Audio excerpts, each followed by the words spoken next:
And I really look at it as being paid slavery. They're brought up to believe that you shall earn your living by the sweat of your brow. That holds people back. Freeing people from drudgery, repetitive jobs which make them ignorant. You rob them. In our society, that is a resource-based economy, machines free people. You see, we can't imagine that because we've never known that kind of world. If we look back at history, we see a very clear pattern of machine automation slowly replacing human labor. From the disappearance of the elevator man to the near full automation of an automobile production plant, the fact is, as technology grows, the need for humans in the workforce will continually be diminished. This creates a serious clash, which proves the falseness of the monetary-based labor system. For human employment is in direct competition with technological development. Therefore, given the fundamental priority of profit by industry, people through time will be continually laid off and replaced by machine. When industry takes on a machine, instead of shortening the workday, they downsize. You lose your job. So you have a right to fear machines. In a high-technology, resource-based economy, it is conservative to say that about 90% of all current occupations could be phased out by machines, freeing humans to live their life without servitude, for this is the point of technology itself.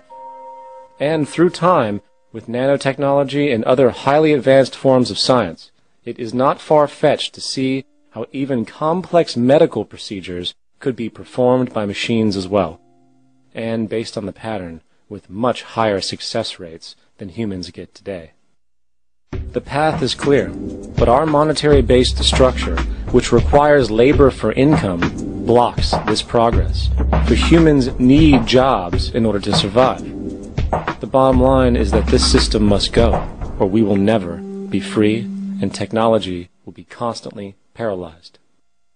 We have machines that clean out sewers. It frees a human being from doing that. So look at machines as extensions of human performance. Furthermore, many occupations today will have simply no basis to exist in a resource-based economy, such as anything associated with the management of money, advertising, along with the legal system itself. For without money, a great majority of the crimes that are committed today would never occur. Virtually all forms of crime are a consequence of the monetary system, either directly or by neuroses inflicted through financial deprivation. Therefore, laws themselves could eventually become extinct. Instead of putting up a sign, drive carefully, slippery when wet, put abrasive in the highway so it's not slippery when wet. And if a person gets in a car that's drunk and the car oscillates a great deal, there's a little pendulum that swings up and back, and that'll pull the car over to the side. Not a law solution. Put sonar and radar in automobiles so they can't hit one another. Man-made laws are attempts to deal with occurring problems, and not knowing how to solve them, they make a law. In the United States, the most privatized, capitalist country on the planet, it should come as no surprise that it also has the largest prison population in the world, growing every year. Statistically, most of these people are uneducated and come from poor, deprived societies. And, contrary to propaganda, it is this environmental conditioning which lures them into criminal and violent behavior. However, society looks the other way in regard to this point. The legal and prison systems are just more examples of how our society avoids examining the root causes of behavior. Billions are spent each year on prisons and police, while only a fraction is spent on programs for poverty, which is one of the most fundamental variables responsible for crime to begin with.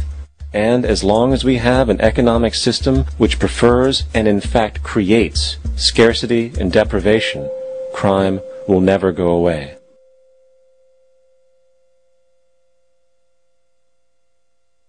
If people have access to the necessities of life without servitude, debt, barter, trade, they behave very differently. You want all these things available without a price tag. Now then, you gotta have a price tag. Well, what'll motivate people? Man gets everything he wants, he just lay around in the sun. This is the myth they perpetuate. People in our culture are trained to believe that the monetary system produces incentive. If they have access to things, why should they want to do anything? They will lose their incentive. That's what you're taught to support the monetary system. When you take money out of the scenario, there would be different incentives, very different incentives. When people have access to the necessities of life, their incentives change. What about the moon and the stars? New incentives arise. If you make a painting that you enjoy, you will enjoy giving it to other people, not selling it.